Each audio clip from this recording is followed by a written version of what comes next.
Hey guys, what is up? It is Nick from Boost My ATAR, and today we are going to be looking at the second dot point on the production of materials syllabus that says identify that because of the high reactivity of its double bonds, ethylene is readily transformed into many useful products.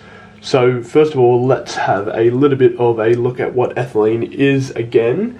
Now, if we remember from the previous video, it looks a little bit like, we'll get rid of that up to there, a little bit just like this. So it's got two carbon atoms here, and we have 4 hydrogen molecules attached with this double bond in the center. So that double bond is really what we're going to be focusing on in today's video.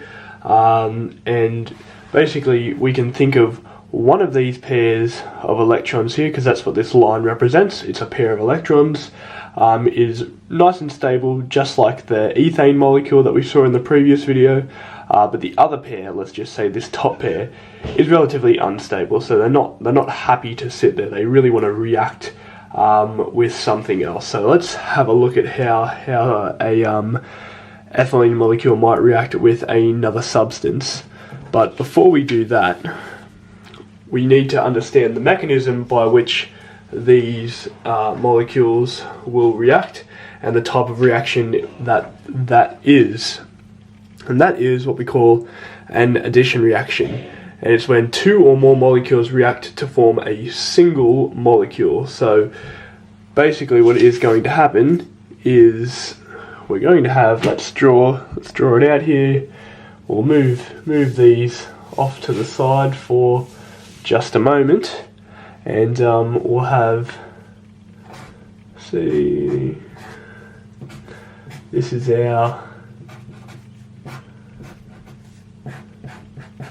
that's our ethane molecule there, and let's react it with some water. Now basically what's going to happen is, in order for this reaction to take place, this water molecule is going to break open this double bond here. So it's going to break open.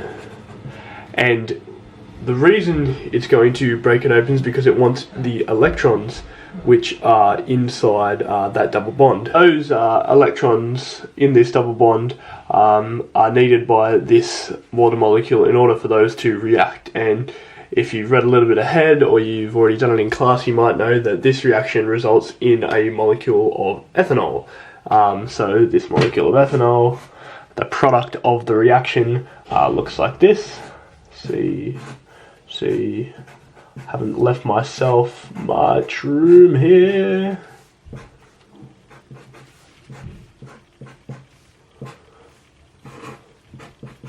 Okay, so one of the 2 hydrogen molecules in this water molecule here have attached to this carbon, and the oxygen and hydrogen or hydroxyl group has attached to this carbon here.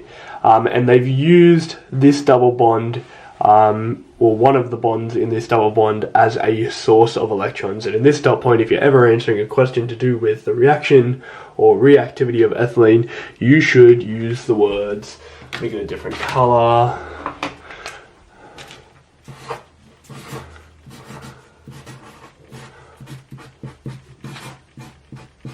source of electrons. That's what the double bond is. The double bond is a source of electrons. I'm just going to say that again, a source of electrons is equivalent to the double bond, because that is technically what this dot point wants. If you're going to talk about the high reactivity of the ethylene molecule, you should first talk about its double bond, and then you should talk about how that acts as a source of electrons to react with other molecules. And it's pretty handy to have this memorized. You don't need to memorize the exact mechanism by which those molecules interact, but it is handy to have this example, ethylene. Whether you have it in structural formula or not, that's completely up to you, but I would recommend using the word source of electrons, we're talking about the double bond, talking about how molecules will break open the double bond, and having this particular ethanol example because it's probably the easiest to remember. So catch you in the next video.